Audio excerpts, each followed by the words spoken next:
Hi-de-ho! It's me, Kark. Hey, this is going to be a quick video where, once again, I have recorded the footage without my actual recorded audio, and I'm putting my recorded voice over top of it afterwards. See, the thing is, I've already made you sit through a Huntsman's Cops 1, which went pretty roughly, and a Huntsman's Cops 2, which was over a half hour, and then a Harvest Valley, which was also over a half hour. So I figure it's a good idea to do something before I make you watch Earthen Peak, which is going to hit like 40 minutes. I should make you do something a little more fun and quick, and that is watch some Smelter Demon co-op. The reason I'm focusing on Smelter Demon here is because, one, he is one of the hardest bosses in the game, if not the hardest boss. As you can see there, he got one hit on me. He's at his second of 3 stages when he did it. And it took a good, I don't know, more than a third, I don't know, a little more than a third, but not quite half of my health. See, the trick with the Smelter Demon is you need magic and bludgeoning weapons. See, that was stupid, Kark. Boom. It's a miracle I lived through that. You need magic and bludgeoning weapons. Because magic and bludgeoning weapons do lots of damage to him. Slashing weapons are basically useless against him. Who am I helping here anyway? Not Kobe, he's the caster. I'm helping Scratches. What's that guy's name? Scratch something. Yeah, I guess Scratches, I don't know. Whatever his name is, he's obviously done the Lucatiel of Mira quest because he's got Lucatiel's gear, and I've helped him out. And now I've been summoned to help out a dude named Polaris, who's already got me scared because he's dual wielding 2 swords. And the guy with us, what's this guy's name? Lizzie, has the Drangleic sword. Drangleic sword is just about useless against this guy. It straight up is. Maybe you throw some magic enhancement on it, it's not bad, but as a straight weapon, you do not want to fight the Smelter Demon with a straight sword. The Heidi Knight sword isn't terrible because it has lightning on it, but in general, you're better off going with like a mace, like what you see me doing here with my plus 10 mace, or fighting him at range with magic. You want to use some kind of bludgeoning weapon, for the most part. So as you'll see, we still got the the Smelter Demon here in his first phase, and he's now going to his second, where he pumps up the fire in his chest. Just so you know, there's no point in attacking him while he's doing those little pump-up animations, because you'll do almost no damage at all to him. You'll be doing like barely anything. Also, you need to be careful because when he charges up to his second level and then to his third, which he's doing right now, the fire inside him becomes more potent, and you will actually take fire damage by standing in melee with him if you get too close. Plus, on stage 3, he lights his sword on fire, and you start taking fire damage, even if you block his attacks. You also notice Polaris is doing something really stupid here. That's right. The entire fight, he has actually been running away from the Smelter Demon and leaving me and poorly equipped Izzy to fight this guy by ourselves. That's stupid. There's no point in summoning 2 guys to help you with this fight if you're just going to leave them to fight it alone and just literally leave them to do it. Not to mention that, no offense, but you're fat rolling while dual wielding. Dual wielding requires speed and efficiency. Fat rolling is not fast, it's not efficient. Polaris dies in 2 hits because Polaris is a bad build concept. Now here I'm helping Astrosaskris Kron 1 and Tazdo. Funny enough, I actually looted a Alon Great Captain armor right off the ground right in front of this door when they invited me in because, I don't know, there wasn't even a body there. It was just kind of sitting there. And I was like, what's this doing here? So I went ahead and looted it. And that's what it was. And I was like, wow. They didn't even seem to care. I was actually going to give it back to the Kron guy thinking maybe it was something he just didn't get to loot. But he saw me pick it up and he didn't even hesitate. He went straight for the door. So I can only assume he already had it or just didn't want it since he's a claw thief. But at this point, you should remember we're now 1-1 against Smelter Demon. He has 1 win. We have 1 win.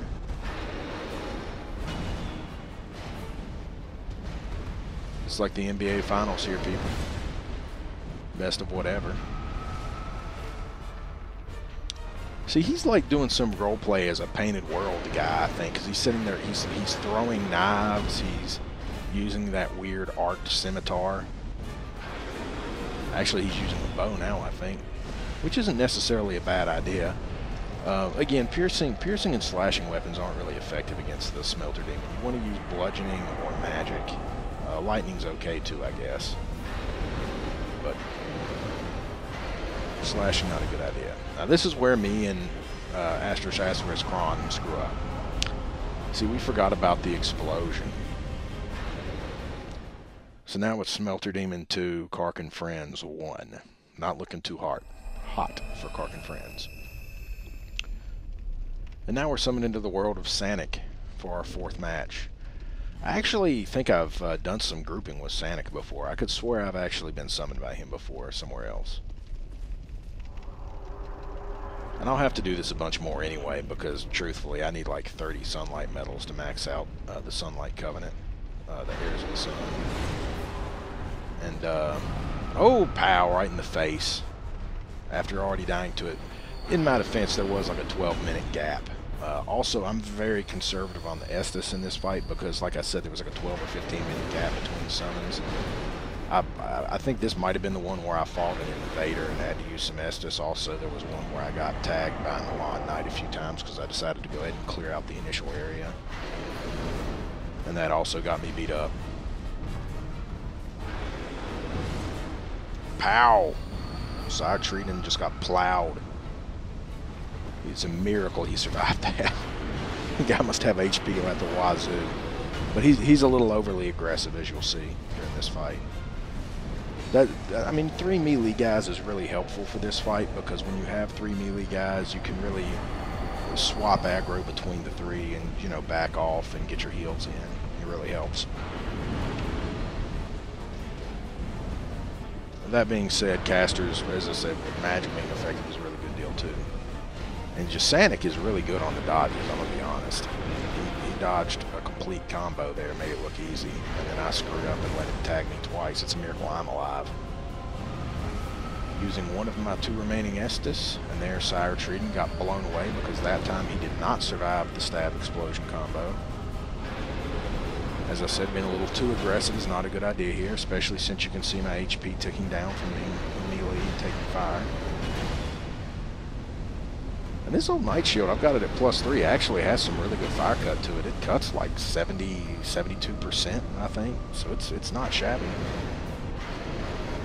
If you're going to do this solo, and especially if you're melee and you're going to do this solo, I do recommend going to get a Grim Warrior Grey Shield, or whatever it's called, before you fight this guy, because that is the only shield in the game with 100% fire cut. Solo, melee, it's almost must-have to beat this guy that way.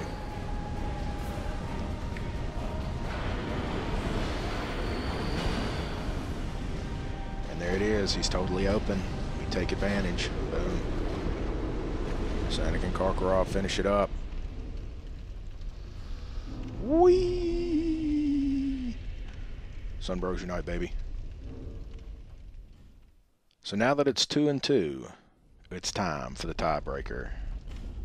And the tiebreaker is going to be the real deal. I'm going to summon Lucatiel of Mira for this because, 1, Lucatiel has an ass ton of HP now, so she can take his hits like a champion. And 2, this is my 3rd fight with Lucatiel.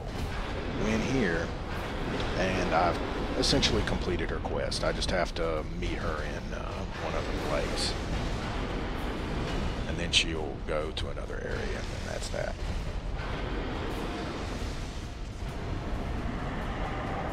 There's also another boss you can summon her for, which I'll talk about that when I get there, but I probably won't summon her for that. I don't know, she really is a tank in this version of the game now. And I don't remember what patch it was, but there was some patch where they patched it and she just became this huge tank. And could really take the damage. Boom, like look at that. She just got the down swipe and the explosion that blasted Sanic into another dimension. And it barely even hurt her. It's insane. Before they patched it and gave her some decent HP though, I don't know if they gave her more HP or more damage or defense, I don't know. But before they did that, like what she just took would have killed her. That down swipe and 2 of those explosions would have been all it took. So it was really hard to complete her quest via the Smelter Demon. And this dude I have with me, Skyrocket, is actually really effective. She's staying at range. She's keeping the spellcaster damage in there. That was pretty clean. You can't get much better than that. Viva victory! And it's now 3-2. Suck it, Smelter Demon. Of course, there is one last thing you need to do after killing the Smelter Demon, and that is not just going upstairs and unlocking the shortcut and the bonfire. You do that, and you loot the porcine shield, but then you come back downstairs. Why do you come back downstairs, Karkarov? Because you get to meet an old friend. It's the Pursuer, Mark II. No, he's not dead. You can actually fight the Pursuer up to 3 times in a single playthrough, believe it or not. And yes, the Pursuer here is actually hits harder and is just as aggressive as Pursuer when you fight him up on the ramparts. The difference is that you're much higher level with much better gear, with much more upgraded equipment. And the fact that the room is much larger and you have way more room to strafe around and go in a circle. Of course, I make a classic mistake here that almost gets me killed. I'm forgetting there's an Elan captain sitting outside that door, and he's now noticed me. As you can see, he's taking aim in the background. I see this myself, so I'm getting a little panicked. I'm like, oh, this isn't good. Especially now that I ran out of stamina. So I'm at this point I'm trying to think, should I go for the captain or should I go for the Pursuer? And I'm like, nah, I gotta go for Pursuer. If I go for the captain, Pursuer will just rape me. He'll come behind me and stab me, and that'll be that. So I decided to finish off old Pursuer. And there it is. Of course, I get shot twice in the back doing it, but it's okay. And that's the reason you come back for the Pursuer. Ring of Blades +1. Huge loot. And remember, upstairs, there is a shortcut you can open and a bonfire. But of course, I'm not going to leave it alone. I'm not just going to let that damn Alon guy get away with it. If that's how you even pronounce that. A-L-O-N-N-E. That's weird. And I get BS chip blocked on the door frame. But it doesn't matter. Maces are good for them too. Have fun, peeps.